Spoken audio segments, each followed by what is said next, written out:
Hello, and welcome to Nurtural Disasters. This is a podcast for those of us with toxic or emotionally immature parents. We might not have a bunch of credentials next to our names, but we do have PhDs from the Hard Knocks University. Basically, we want this to be a validating space for adult children of parents who had no business having children. Hi, welcome again. This is episode 3 of Nurtural Disasters. And You're Lisa, I am Ken. I am, oh, shit. Or did I get that right? Or am I Lisa? I'm Ken. Yeah, close enough. We're just being silly. Yeah, we're always silly. We're actually very silly all the time.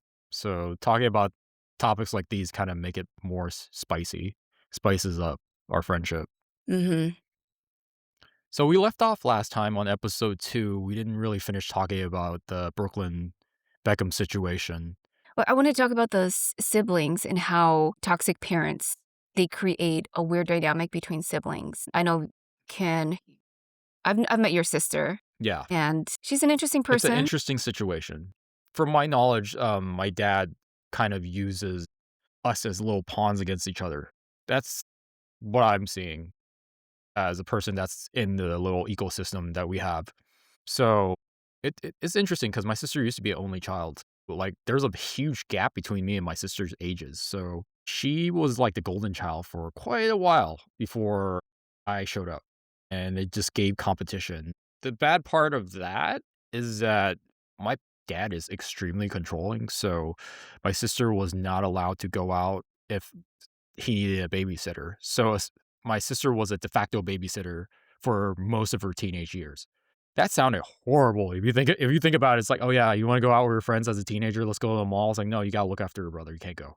So I could see why there's like some sort of resentment there. And then time to go to college. Oh, I want to go to this college. And then my dad would be like, the college is too far. We don't trust you being that far. It might not be safe. So you're going to this college right down the street. So he does things like that.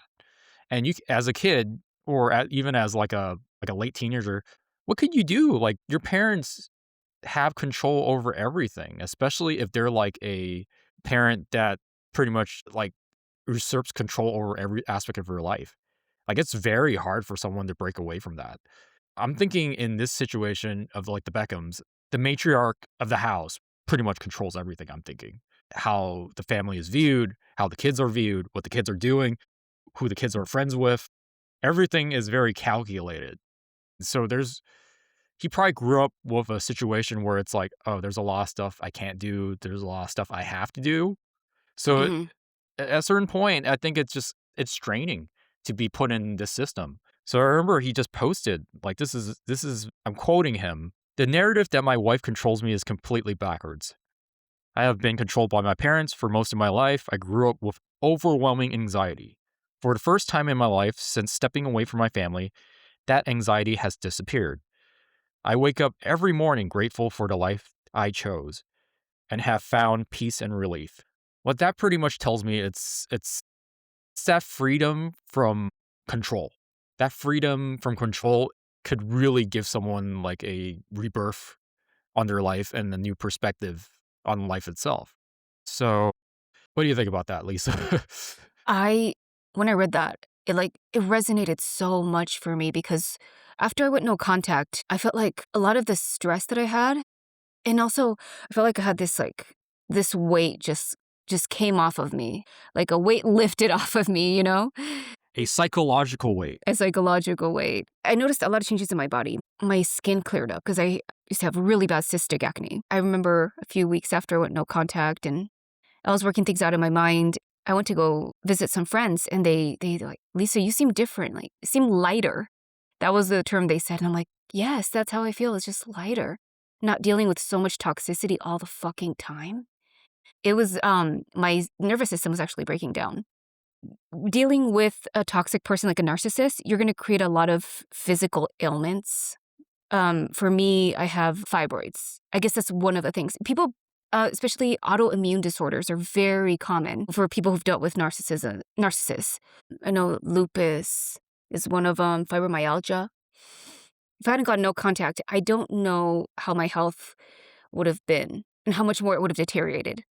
Years ago, I was in a very toxic work environment, highly, like, it was literally run by psychopaths.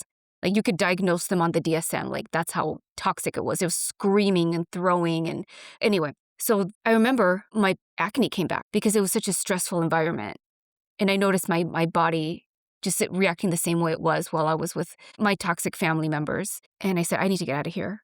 I didn't really have the money. I had a bit of savings, and I said, "You know what? I can leave and save up and find something else." Thankfully, something lined up after. The way it manifests when Brooklyn says, "Oh, the anxiety. I don't feel that anxiety anymore." It totally resonated. And it's just too much of a burden to bear. And a lot of people don't, like I said, they don't have the luxury to, distance themselves from toxic people. I don't know if you want to talk about this. You've talked about physical stuff like, your hair. You don't have to talk about it if you don't want to. But you were telling me about, your hair loss, and I'm sure it was related to the stress. Well, I'm trying to figure out if it was due to my stress, but the hair loss, even if it wasn't caused by the stress, I had like kind of alopecia where little kind of like circular spots on my head would just have the hair fall out and for no explanation whatsoever. I heard that that was not caused by stress, but that seemed like more like a symbolic, like a visual representation of how much stress I was feeling at that time. Like I was under massive stress. I think this was during COVID time. My relationship with my parents were kind of like strained at that time. And it is true, like stress does a lot of negative things to your body. Just having that weight. And it is like it's like having almost like a think about it like your mom's situation. I'm not sure how much she weighs, but like 140 pounds of weights just like went off your back. It literally is feels like someone's holding you down and you're lifting extra weight. You're lifting extra weight going through life. It's like a 500-pound backpack. It's a backpack that affects your skin, affects your breathing, affects your stomach. I know a lot of people that have a lot of issues with their stomach just being like under anxiety all the time. Just it really affects everything in your like body. That's how critical stress management is. And to be your body is going through when you're dealing with these people kind of like on high alert every single time. Like it activates every time you see this person. That cortisol, the flight or fight Fight or response flight, yeah. repeatedly. If you deal with this person on a regular basis, especially if they're like family members, you have to see them on a regular basis. Just think about having that every day. And unfortunately, they're family. And if you live in the same household, you just can't get away from that. You see them every day. It's a daily occurrence. And then after a while, your body just gets weaker and weaker, I feel like. At a certain point, you feel like I either have to get out of my situation or I'm gonna die here. That's pretty much what it's gonna come down to. And it sounds like hyperbole, like I would be dead, but I think there was a meme or something on Instagram. It said, if their absence brings you peace, they were the problem. When I talk to my friends and they tell me about their issues, I tell them, that, and they go, oh yeah, that's so true. And my life is so peaceful now. I mean, not 100%, I have my issues, but the peace that I feel, I wouldn't give that up to bring toxic people back into my life. Well, yeah, once you talk to that toxic person, it's like, oh man, it feels like dying. So it's like that weekly appointment or lunch with my dad. It's like 2 hours of absolute stress. I've gone to a point of coping mechanism where I just don't pay attention to them. So I just play like gem games on my phone and don't pay attention to them. Most of the time it works. I think like last week I decided, hey, I'm feeling kind of bored this week. Let's have a fight. And it was so easy to cause a fight with my dad because he has triggers. Being a narcissist, I could just say certain things and we got into a huge argument. Hmm. And I had to call my cousin, I called Lisa to kind of make sure that I wasn't going crazy again because that's pretty much every time I talk to my dad and he says something, if you go through a gaslighting, you feel crazy. You feel like they're so good at manipulating people to kind of like shape this narrative that I'm right, they're wrong. So I'm like thinking, wait, am I wrong to think this? Is he right? Am I going crazy? And Mm-hmm. that's kind of like that's what narcissists do. They won't admit fault. They'll blame you. They're just pretty much then you think you're crazy.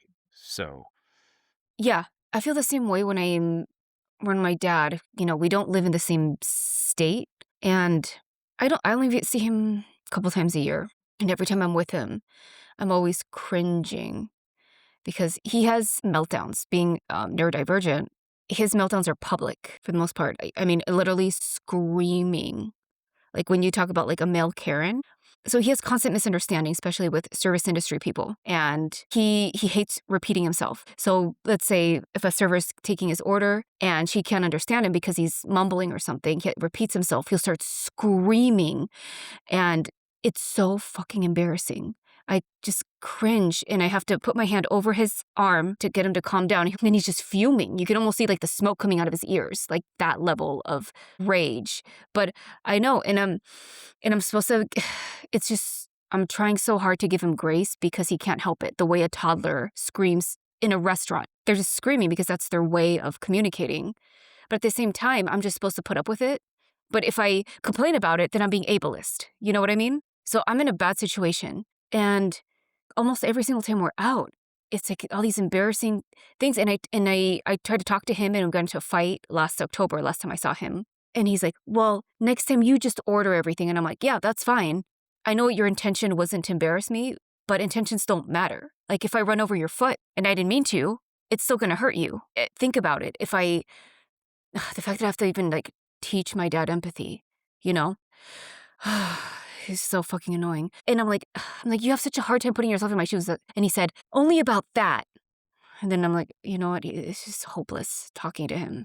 He's not gonna, his lack of empathy, you know? Yeah, putting yourself into someone's shoes as a mechanism for that's what people like teach people. Like I think teachers teach people that doesn't work when the person doesn't have empathy. They can't see themselves in that situation or how that would hurt someone. That's why empathy is like so important. If someone lacks empathy, you could really see it. Being on the spectrum, that's a very difficult thing for them to put themselves in other people's shoes. I know this one teacher. She used to teach elementary school, and she was telling me this funny story about her student saying, your nose is ugly. And this student was on the spectrum. It was really obvious, but the parents were like in denial about it. Like, no, they're not special needs. When the kid said, your nose is ugly, she said, that hurts my feelings. What if I told you yours was ugly? And he said, but you didn't tell me that. It was so difficult for him. And that's how I view my dad. And Dr. Romney talks about this. Empathy is not just putting yourself in other people's shoes, but how your actions affect other people. The fact that he doesn't realize that he has meltdowns and everyone is basically just cringing and being embarrassed and just and being completely oblivious to the fact that other people are just so uncomfortable, that itself is an issue. And I'm still trying to work on it. But my dad did notice that, like, when we saw each other in October, it'd been almost 10 months since we saw each other. And he's like, your silence is deafening. I'm surprised you even wanted to come.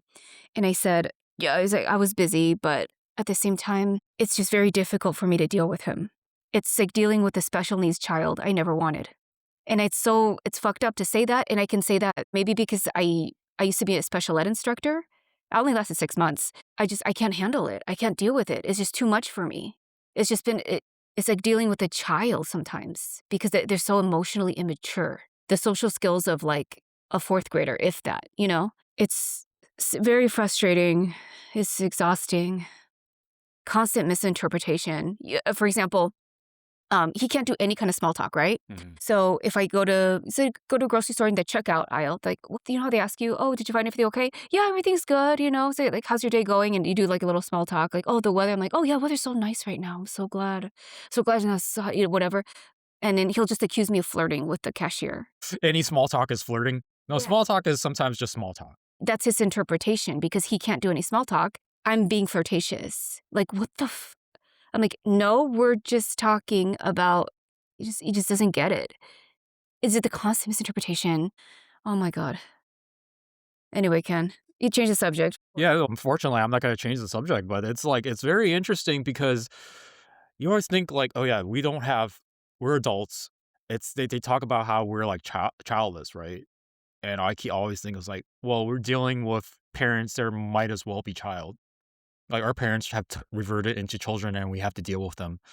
And the bad part about that is they're not going to learn anything new. They are the way they are. They act childish. We can't change anything. We can't change their behavior like we would our child, right? So what we have here is we just have a lot of grumpy children, grown children, senior citizen children that we have to deal with that aren't cute, that don't smell very good, and all they do is just complain about how you're a bad child. It's like, great, great.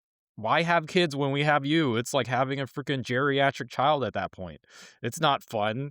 It's like if I had a kid and had to deal with like my dad, I'm like, oh my god, what's he gonna feed my child? Like brain crap. Like he's that's what I'm scared of the most. I'm like, we're already exhausted dealing with our parents. They're pretty much the de facto child in our life.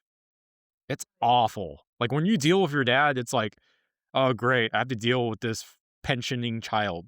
It's so parentifying too. You know, I've been parentified pretty much my whole life because I took care of my brother growing up. And then having to deal with my dad is like dealing with another child. I'm exhausted. Just having my dog is so fucking exhausting that I don't even want a kid. Even if I could have them, it's really hard for me to have kids because of the fibroids in my cysts. Caused by, caused by them, the stress that they caused me. And now I can't have kids because I had to basically be a parent to them. And I'm trying not to be resentful and give them grace. But at the same time, I'm so glad I never had kids. And I know I'm not supposed to say that because what does Shady Vance call me? Childless cat lady or whatever. But I'm the dog lady. And I'm fine with that. I believe I'm the childless cat lady. You think, yes, you are. Yeah, he's gorgeous. He has like all this floofy hair. Yeah, his name Conan O'Kitten, based on Conan O'Brien. He's so cute. Are we gonna talk about your dog? That's like she's like sleeping right here, right in the studio. Yes, my little Brittany. Say the full name. Britney Spears. Dog's name is Britney Spears. And when I'm mad at her, I go, Brittany Jean, because she knows she's being naughty. When she steals my underwear, my dirty socks. She loves dirty underwear, and I'll find them under my bed. And I'm like, what is this? And she'll grit her teeth at me. Arr. I like the smell. Dogs love the smell of dirty underwear, dirty socks. She's so gross. No, cats like it too. They like smelling things. Brings them comfort. The joys of life. Smelly socks. Yeah, that's our joy. You know what? That's our limit, right? With children, is it that our pets? And by the way, we treat our pets like they are our children. So, and it's not like I'm against kids. Like I'll have nieces and nephews, and I treat them really well. But I think I don't want them to have grandkids. They shouldn't be given that opportunity. Yeah.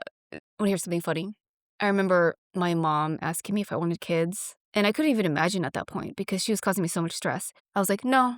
And she doesn't speak English, so she was like, greedy. She started screaming at me, calling me greedy over and over again, just screaming at me, raging at me, greedy. And you call me greedy because I just said I didn't want kids. And I froze, That's my default setting. When people scream at me, I just freeze up. Because it just reminds me of going back to childhood when I would get screamed at. And, she never had grandchildren. Oh, and my brother can't give her grandchildren because he's cannot have kids, I found out. And I was laughing because when my brother found out I didn't want kids, he said, okay, then kill yourself right now. Jeez. That's not a normal reaction to that statement. My brother has a lot of anger issues, and he tried to use me as a punching bag, but But he's also a narcissist, isn't he? He has some traits. He has traits. I don't know if he's a full-blown narcissist, but he does a lot. Let's say he learned from the best.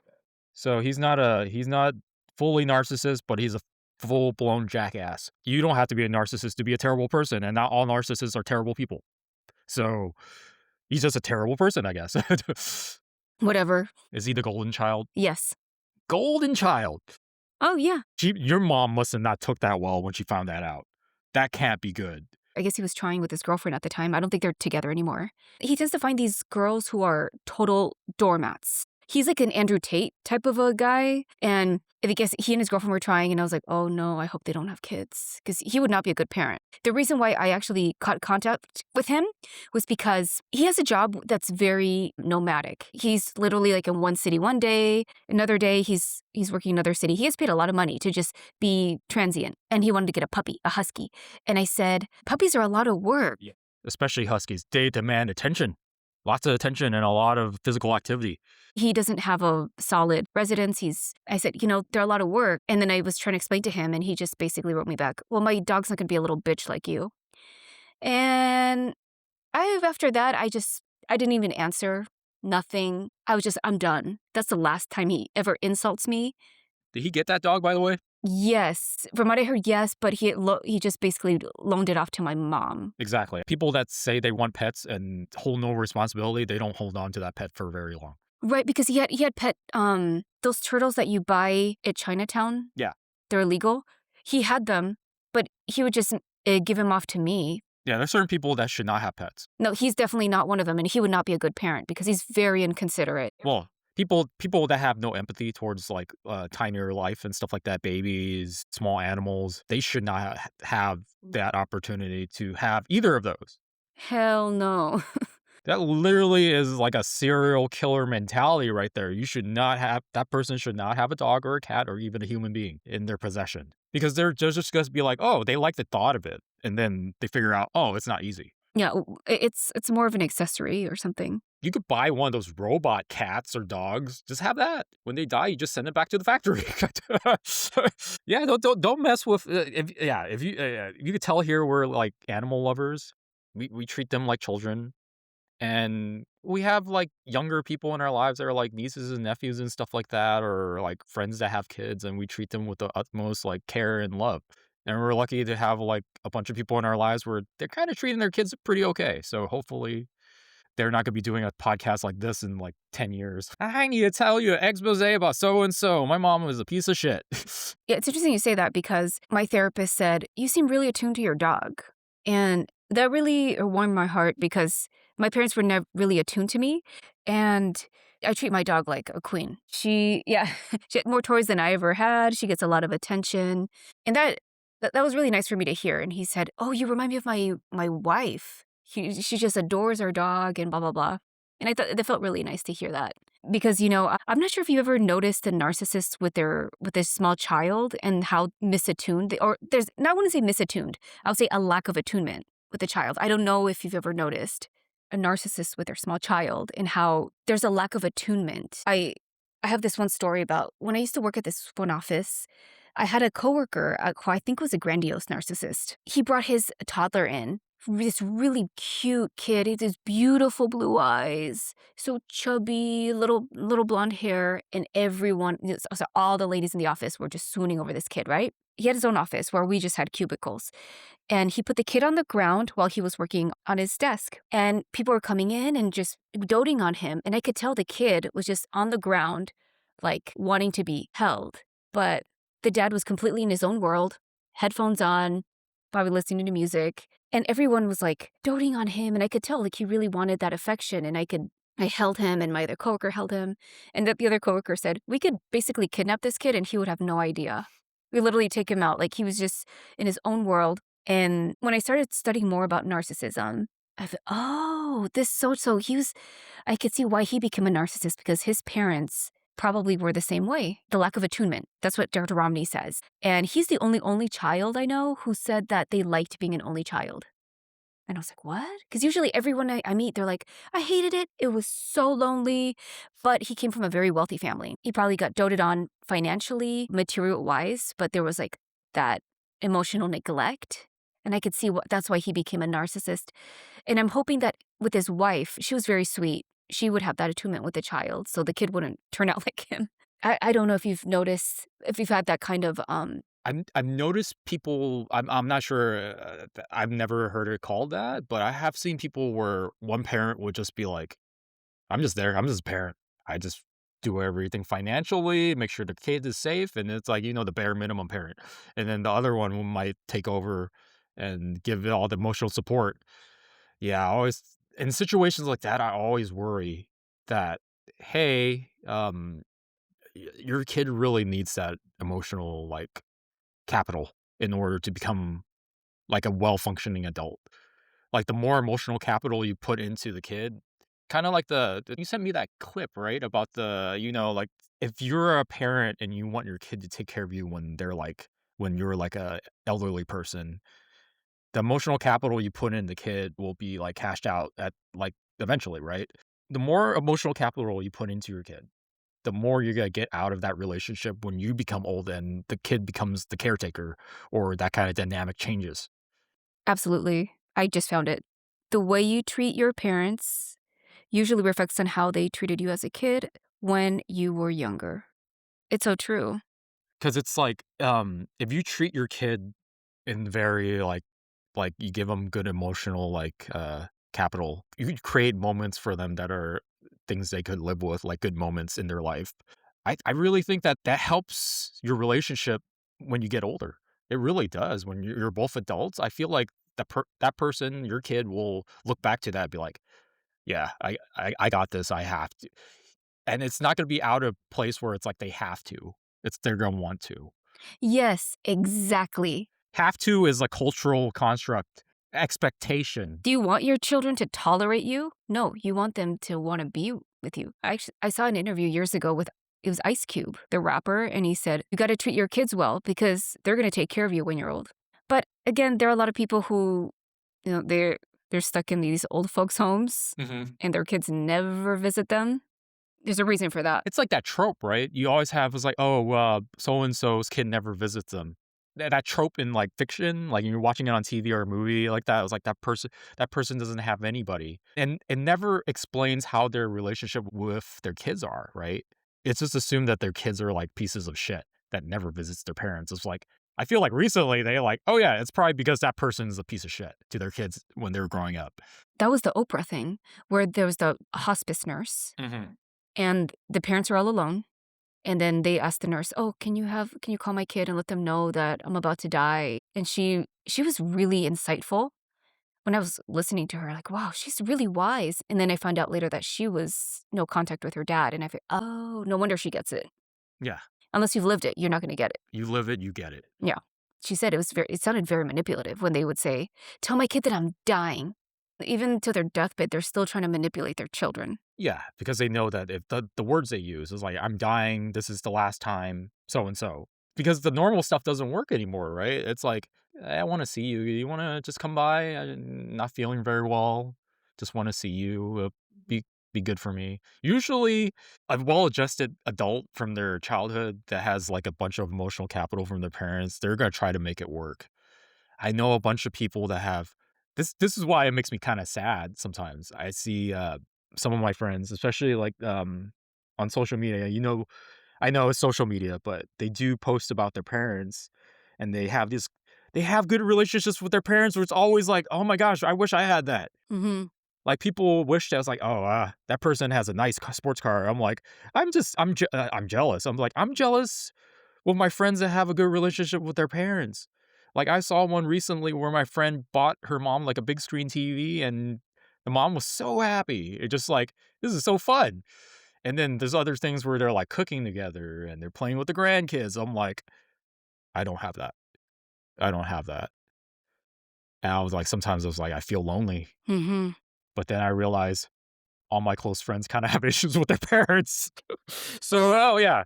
Oh, good. Oh, good. We're not alone. We're not alone. You're definitely not alone. If you're listening out there and you're listening to this, there probably is someone or yourself that's having issues with their parents. It's not as small community as you think. There's a lot of us. And this really shows it doesn't matter if you're what? Living in the car, middle class, Brooklyn Beckham. or yeah, the Beckhams. There's some it transcends what? Cultural backgrounds, nationalities, money. Yeah. There always is this thing where it's like, "Oh, yeah, manipulation through some means." Especially we live in a capitalist society, that money is probably the ones that have the most leverage over someone at the moment, right? Hmm. It's interesting. What do you think is gonna happen to the Beckhams? What do you think Brooklyn's gonna do? Is he just gonna stay quiet? My prediction. Mhm. Oh boy, that's a good question because I don't know them enough to make a prediction, but they might just turn into the new Meghan Markle and what's Yeah, his 'cause face? Harry? that Markle and Prince Harry situation, it's like, you could tell it's like they don't like her because of where she came from. And her skin color. Probably. Oh, there's no doubt in my mind. Probably, but it's definitely she's a commoner, but not the commoner that we like. Yeah, because definitely they didn't view was it Prince William's wife the same What's her way. name? Kate Middleton? Middleton. Yeah, yeah, that one. Yeah. It shows how much I know about the royal family. I mean, a lot of people based her like they're like fans of the royal family. Everything is like I feel like that was a big thing when Princess Diana was alive. Like people collect. stuff from Princess Diana. That was like a thing. She seemed like a sweet lady. I mean, when I was in London a couple years ago, they're like, "You wanna see the changing of the guards?" I'm like, "No. I just wanna go eat, like, Indian food." So I heard the Indian food's really good in the UK. The best Indian food I've ever had. I've never been to India, but I know it's like this outside of India, it's the fucking best. If you ever get the chance to go to Curry Mile, But that's because there's a lot of Indians in England. in British food is disgusting. It's horrible. I've heard. It's terrible. I tried it and I'm like, "What the fuck is this?" It's a mashed potato thing called bubble, and it had peas inside, and it was cold and lumpy and disgusting. I'm like, "What the fuck is this?" Like, mashed potato. I've never known you can fuck up mashed potatoes. Yeah, occasionally I look at like the football stadiums in England and they show like their stadium concession food. And I'm like, we come from a place of hot dogs and like, just nachos. And I look at that, I was like, what is this? It looks awful. It look awful. Like this, it's everything's looks like it's not cooked, like the dough is like raw or something like that. I have been told to if you go to England and you want British food, try some one of those sausage rolls. I haven't had one of those yet, so Oh, I didn't have that. that they said that's the good stuff. But I'll try it next time. It's like when you saw David Beckham. In the last episode, he saw David Beckham at I Chipotle. saw David Beckham, and this was like there weren't a lot of Chipotles back then. I think this was late 2000s, so it might be like 2008, 2009. He was playing with LA Galaxy, and I was like, David Beckham outside of the United States would probably get mobbed, but he was in Beverly Hills. Probably we see celebrities on a regular basis. But, okay, if you're from the UK and you come to LA, eat real Mexican food. Don't eat, like, fake Mexican food like Chipotle. I go to London to eat Indian food. You know what I mean? I don't know. I feel like this is like a thing where it's like, if you go eat real, like, hole in the wall places and you're a celebrity, they're gonna do a photo op. Nobody does a photo op at Chipotle. That's probably why. It's like, I don't need to do a photo op. I just want something to eat. And I want to, because you go to Chipotle, it's like everything was in, I know what that is. I know what that is. Simple. I think we're hungry because we must be hungry talking about this. We were talking about like it's like around like 1:30 or 2 o'clock. And, I don't know how I get a sponsorship from Chipotle, but you could just do fake sponsorships. They sponsored us. I was like, Fake no. sponsorship. Fake sponsorship. Put the commercial right here. Uh, yeah. Someone asked me, "Are you gonna get BetterHelp to sponsor?" I was like, "They sponsor everybody, don't It's they?" crazy because I've heard some good things, but mostly bad things. Uh-huh. Watch, you're gonna listen to this episode. It's like, we're not gonna put that on that podcast. Fuck these people. They're talking shit. You're talking mad shit about our thing. I really don't know what's gonna happen. Maybe because he's hearing it from both sides. Like, there's people that tell him, hold it tight to your vest. Don't say anything. This is your personal stuff. You don't have to say anything. You don't need to bring attention to yourself. That was from his father-in-law, who was like a billionaire businessman. And then you hear people from the other side. You hear like Meghan Markle say, maybe you should do like an expose on like a show with a host and stuff like that. It kind of shows that you damned if you do, damned if you don't. There's a lot he needed to let out. Yeah, it's always a thing of controlling the narrative, right? So I'm not sure if Victoria and David gonna say anything more than this. It seems like it was just a momentary blip in their lives. But if she's a narcissist, like people suspect, she's flipping the fuck out. She's going through a fucking narcissistic meltdown. For anyone that doesn't know, like it started with the planning of the wedding dress, like how she was gonna like design the wedding dress, and then she backed out of it, and they had to scramble for a wedding dress. But then there's a Vogue, is it Vogue magazine saying that she had to work with Valentino for like almost a year to design the dress. So who do you believe? Or maybe she designed a dress, but it's for me, not her. It's for mama. It's not for daughter-in-law. Maybe, because when rich people have these weddings, these elaborate weddings, they don't have one dress. They tend to have like several different outfits. They have the dress, and then there's an outfit for the reception, and there's an outfit for Not only for rich people. Some people, some brides I know have multiple dresses. the Indian weddings. It goes on for like a whole week, and they have all these different outfits. Even American weddings, they have multiple dresses. And I know, like, some Asian weddings also have that, depending on the ceremony. They have multiple ceremonies. That's crazy. So the fact that, she was working with Valentino, maybe she had multiple dresses. Maybe that was the thing. And Victoria has clout. Like, if she wanted a dress for someone or for herself, they could probably get it immediately, right? So What was she trying to achieve by pulling, "Okay, you're not getting a dress." What happened? One could only speculate. And then it leads to the wedding, and apparently Mark Henry I mean, Mark Anthony was there. That's right. He said, the most beautiful woman. He stepped forward and "Let's have a dance between the groom and the groom's mom, not the bride." And I was like, "That's not weird at all." And I really wanna see that video if anybody snuck in a picture or something like that, or maybe, like, some people that were working that night that were part of the wedding that were, like, a serving staff, they could really make a lot of money giving us that video. I know. Yeah. So what was she doing? She was grinding on her son or what? So that's what he said. Jesus, man. Dancing inappropriately. Or is it British? Dancing so inappropriately on top of me. Ken loves my British impressions. It's great. The British people, They're they're like, still wow. proper talking about They're like, wow, Lisa must have grown up in London. Did she grow up in the UK? probably. Yeah, oh, They're like, I man. thought she was Mexican, but it turns out. I'm just surprised your dad's white, so it's like it's like things I find out, I was like, "I don't wanna ask questions, maybe I should ask more questions, really." I don't know. I'm a little bit of everything, I found out. So, according to those like DNA tests. The 23andMe, Yeah. if you wanna know, like, a waste of money is do it for a cat, and they have, like, freaking 23 different breeds in them, especially if they're, like, not a purebred cat. So it's like a waste of money. "What cat do you have?" "A fluffy one." That's the breed.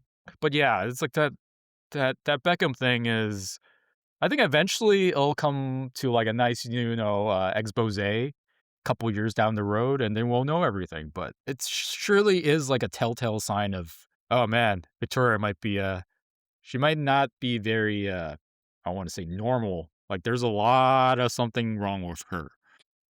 She has control issues.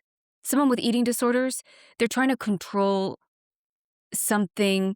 I wouldn't be surprised if that extended out to her family. Well, it's I think because her image is so important to her, and not just her image, her family's image, her husband's image, the whole brand. It's like it's a lot of control over everything. So I'm thinking when Brooklyn wanted to, like, leave the control, she went berserk. Yes, she saw that Nicola as a threat. It's a threat, yeah. And especially younger than her. She's just as beautiful as Victoria, comes from a even wealthier family than Victoria, because Victoria came from a pretty upper class family, but I don't think she was like old money, Yeah. like level of like billionaire status. I could see Victoria thinking of Nicola's, oh, this bitch, she's gonna steal my thunder. You know, we didn't start out this podcast to like talk about celebrities per se, but it mirrors so much of what the average person goes through, and it's a really good reference, I think. Yeah. We don't have the same, like, well, I mean, like, fame, like, what, class of life, I Mhm. guess? The human experience is very similar too. Yeah. It doesn't matter how much money you have or where you came from. I feel like this just keeps repeating. It's just human nature. No one's exempt from grief, especially when you're with a toxic person. Oh man, doesn't matter how much money you have. It's just, it takes a toll on your body. Yes, you have more resources to handle it, extricate yourself from that situation. Yeah. We could end it on this. It's like, what I'm thinking, pretty much you can't put a value on that moment and that courage for when you actually leave that toxic situation. And when you do, it just feels like so much weight has been lifted off your back when you do leave that situation. And really that situation, you can't put a price on that. Like that's totally your enjoyment of life improves. You see the world around you be much brighter.